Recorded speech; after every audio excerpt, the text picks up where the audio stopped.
चलेगा। नमस्कार दोस्तों, मैं नितिन कुमार स्वागत करता हूं आप सभी का हमारे YouTube चैनल सिलेक्शन से क्लासेस में। मेरे प्यारे साथियों, आज जो है ना, आज हम दिल्ली सल्तनत पढ़ेंगे। आज से शुरू करेंगे, आज से दिल्ली सल्तनत। और उधर का जो है ना अपना खत्म हो चुका था, जो पृथ्वीराज चौहान पढ़ रहे थे। और जिस किसी ने हमारी ये कुछ क्लासेस नहीं देखी हैं पिछली, वो पहले पिछली क्लासें देखें, उसके बाद ये पढ़ें। तो मेरे प्यारे साथियों, आज जो है ना हम दिल्ली सल्तनत स्टार्ट करेंगे और इसमें भी बहुत मजा आएगा। दिल्ली सल्तनत पढ़ के आप लोगों को सिर्फ और सिर्फ कमेंट पर मत ध्यान देना, पढ़ने पर ध्यान देना, बहुत अच्छा मजा आएगा। और दोस्तों, जिस किसी ने भी अभी तक हमारे चैनल को सब्सक्राइब नहीं किया है, वो जल्दी से चैनल को सब्सक्राइब कर ले और बेल आइकन के बटन को दबा ले, जिससे कि हमारी वीडियो जो है ना सबसे पहले आप तक पहुंचती रहे। तो दोस्तों, शुरू करते हैं अपनी आज की क्लास। और देखिए, देखो एक बात मैं आपको और बता देता हूँ दोस्तों, जो एसएससी सीजीएल का जो आंदोलन चल रहा है, इसको लेकर के ज्यादा हताश नहीं होना है आप लोगों को। ये तो चलता ही रहेगा, लेकिन इसके चक्कर में आप लोगों को जो ना मेंटली डिस्टर्ब नहीं होना है कि पता नहीं पेपर होगा या नहीं होगा। तो पेपर होगा, थोड़ा वेट करना पड़ेगा। ये सिस्टमेटिक बिल्कुल सही सही हो जाए, एकदम सब होगा, है ना। तो पढ़ाई डिस्टर्ब नहीं करनी है, पढ़ाई अपनी कंटिन्यू रखनी है। चलिए दोस्तों, शुरू करते हैं अपनी आज की क्लास। और आज जो है ना अपन क्या पढ़ेंगे दोस्तों, आज अपन जो है ना वो दिल्ली सल्तनत पढ़ेंगे। क्या पढ़ेंगे? दिल्ली सल्तनत। दिल्ली सल्तनत अपन जो है ना वो पढ़ेंगे, ठीक है। तो दोस्तों, दिल्ली सल्तनत आज अपन पढ़ेंगे और इस पर आप लोगों को पूरा फोकस करना है।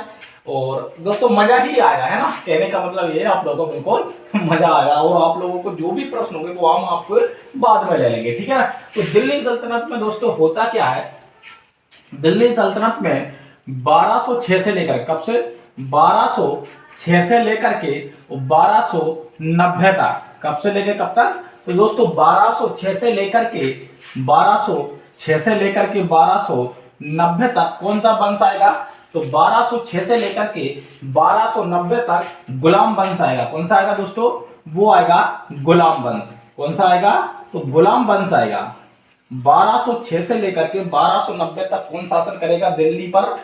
दिल्ली पर 1206 से लेकर के 1290 तक गुलाम वंश शासन करेगा। और ये जो शासन करेगा, और इसी को ही मूलक वंश भी कहते हैं। क्या? मूलक वंश। मूलक वंश भी इसी को कहते हैं। और इसी को ही ममलूक वंश भी कहते हैं। ममलूक क्या कहते हैं? तो ममलूक वंश भी इसी को कहते हैं। समझ में आया यहाँ तक सभी को? ठीक है।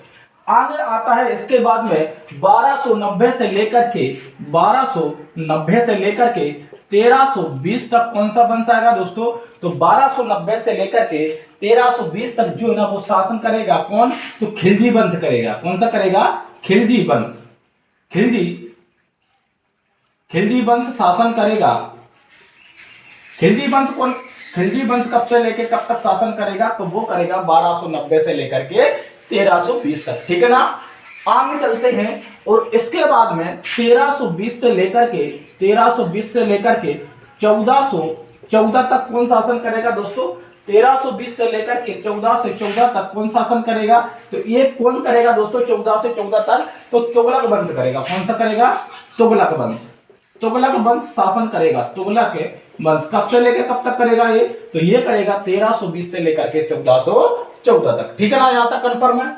इसके बाद में आता है 1414 से लेकर के 1414 से लेकर 1451 तक। कौन तक? 1451 तक कौन सा शासन करेगा? 1414 से लेकर के 1451 तक कौन सा शासन करे? कौन सा वंश शासन करेगा मेरे साथियों? तो ये करेगा सैयद वंश। कौन सा? सैयद वंश शासन करेगा। सैयद वंश शासन करेगा। कौन सा? सैयद वंश।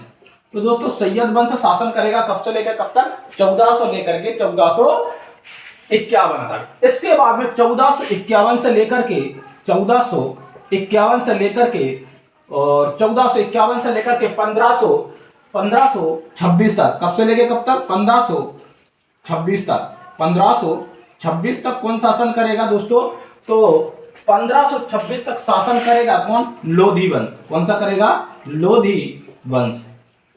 लोधी वंश कब से लेकर कब तक शासन करेगा? तो ये करेगा 1451 से लेकर के 1526 तक, ठीक है ना। यहां तक सबको क्लियर है। अब देखते हैं भाई इसके आगे। अब ये बताओ मुझे कि 1206 से लेकर के 1290 तक जो गुलाम वंश या मूलक वंश या फिर हम कहें ममलूलक वंश, ममलूक वंश या ममलूलक वंश, कोई भी कुछ भी बोल सकते हैं ना। तो ये कब से लेकर कब कितने साल तक शासन करेगा? तो ये करेगा दोस्तों 84 साल तक। कितने?